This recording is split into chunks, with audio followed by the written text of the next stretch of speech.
Before I bring this Shabbat to a close, does anyone have any questions?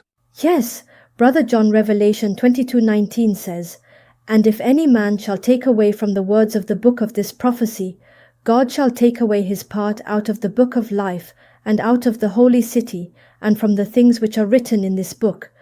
Can you please explain exactly what's meant by this? That's a very good question because many have taken that particular verse literal with their misunderstandings. However, upon compiling scrolls, there were many Christian scribes and those deemed as heretics who modified many verses. Revelation 22:19 isn't in any way the divine words from God, rather it is the words of man, placed into doctrine as a threat to scare away any copyist who dared to modify Holy Writ without obtaining permission from a scribe to do so. I was reading Revelation 13 and it's very nerve-wracking, Brother John. It says there will be a dragon and a beast that will come. Who is this man and what's the meaning of those numbers in Revelation 13:18? These things are quite frightening. You all are asking some very good questions today, so let's deal with the facts of these matters. The obscurity of Revelation was done intentionally as my effort to veil the literal meanings from Roman authority. Revelation 13 is an allegory about an historical event that already occurred. After all, the greatest secret about myths is that they're metaphors about the truth.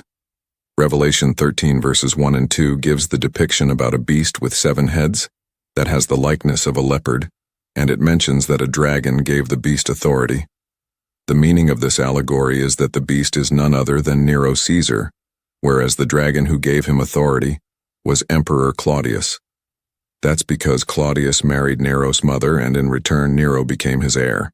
However, after Claudius's death, Nero ascended to the throne and became emperor. So in other words, in order to understand these narratives, you'd have to cross-reference them with the history of that time in addition to the sacred oracles which predates the Christian era. Sybil, can you please explain what is to happen? One whose mark is 50 shall be Lord, a dreadful serpent breathing grievous war. He will stretch out his hands against his kin and cut them off and spread confusion wide.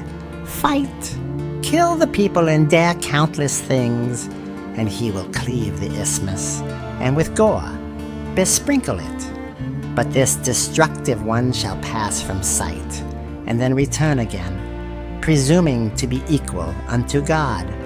But he will sift him as if he were not, and after him will 3 kings be destroyed by one another. Then a great destroyer of pious men shall come, and he shall show conspicuously the letter 7 times 10. His son, however, whose initial sign denotes 300, shall usurp the power, and after him shall be a destined one, a soul destroyer of the number 4. And then an old man, numbering 50, comes, and next to him, whose first initial marks 300, is a Celtic mountaineer, hastening away to battle in the east. He shall not miserable fate escape,